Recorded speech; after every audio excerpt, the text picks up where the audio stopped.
Good morning बच्चों। B R school के इस यूट्यूब चैनल पर आप सभी का स्वागत है। तो देखो, आज हम पढ़ेंगे अवसादन, निस्तारण तथा निस्पंदन के बारे में। कभी कभी मिश्रण के अवयवों को निष्पादित अथवा हस्तचयन द्वारा पृथक करना संभव नहीं होता। यानी कभी कभी मिश्रण के अवयवों को निष्पादन तथा जो हस्तचयन विधि है उनके द्वारा पृथक करना संभव नहीं होता।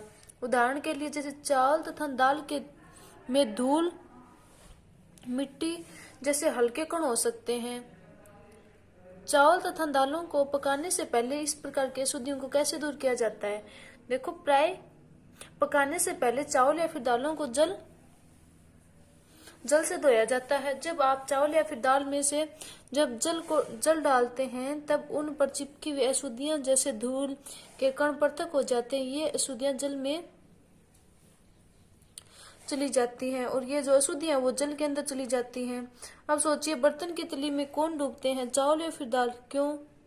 क्या आपने देखा है कि बर्तन को थोड़ा सा टेढ़ा करने पर जो जल को बाहर निकाल दिया जाता है। मिश्रण में जल मिलाने पर भारी अवयवों के कण वो नीचे तली में बैठ जाने के प्रक्रम को अवसादन कहते हैं। यानी भारी अवयव जो तली में बैठ जाते हैं उनको अवसादन कहते हैं। अवसादित मिश्रण को बिना हिलाए जल को मिट्टी सहित उड़ेलने की क्रिया को निस्तारण कहते हैं। आइए हम ऐसे अन्य मिश्रणों का पता लगाते हैं जिसमें जल के अवसादन तथा निस्तारण द्वारा पृथक किया जाता है। यही सिद्धांत ऐसे द्रव्यों के मिश्रण को पृथक करने में भी लाया जाता है जो आपस में मिश्रित नहीं होते।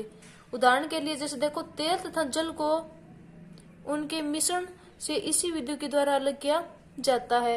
यदि तेल के ऐसे मिश्रणों को कुछ समय के लिए रहने दिया जाए तो वे पृथक परतों में विभक्त हो जाते हैं। इसके बाद जो अवयव ऊपरी परत पर आता है उसका निस्तारण के द्वारा उसको अलग कर लिया जाता है। यानी जो ऊपरी परत पर आता है उसको निस्तारण के द्वारा अलग कर लिया जाता है। आइए फिर से ठोस द्रवों के किसी मिश्रण पर विचार करें। चाय तैयार करने के बाद आप चाय की पत्तियां पृथक करने के लिए क्या करते हैं? यानी उसको चलने के द्वारा उसको छानते हैं। अगर देखो, अक्सर आप छालनी या फिर चलनी का उपयोग करते हैं।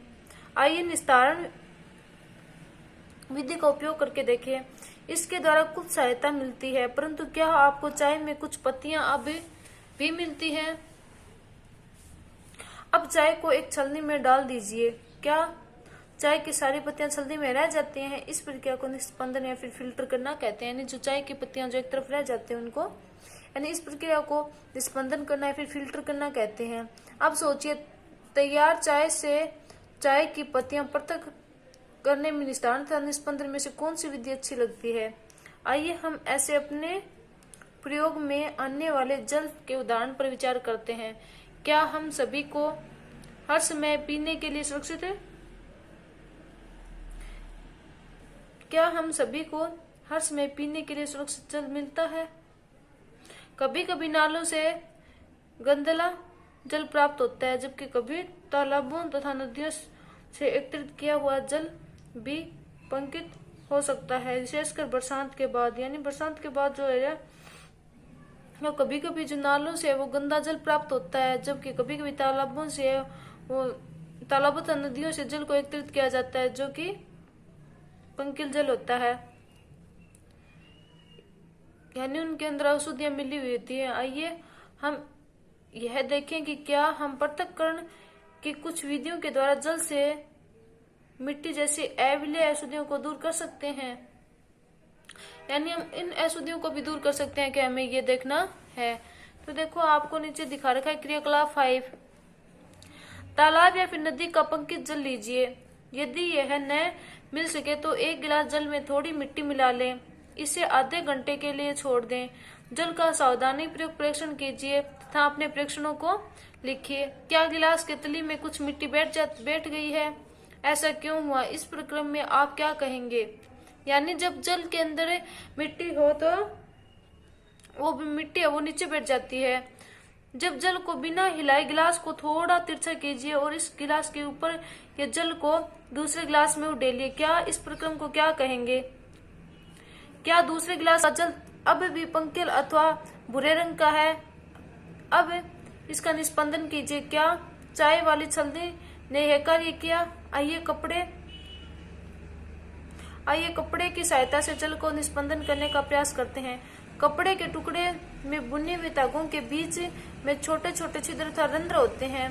कपड़े के इन्हीं छिद्रों का उपयोग निस्पंदन के द्वारा किया जा सकता है।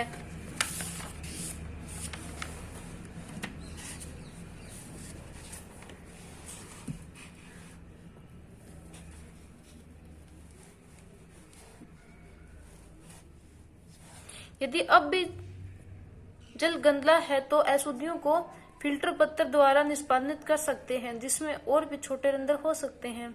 यानी ऐसा कपड़ा भी यूज में ले सकते हैं जिसमें बिल्कुल छोटे कण हो। फिल्टर पत्र एक ऐसा निस्पंदक होता है जिसके अत्यंत सूक्ष्म कण होते हैं।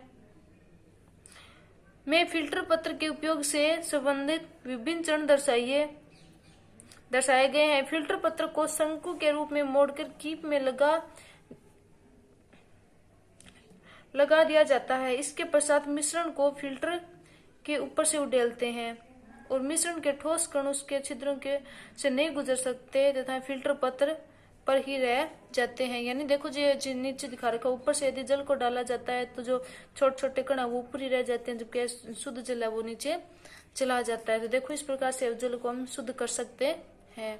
तो आज के लिए इतना ही और हम कल पढ़ेंगे। धन्यवाद।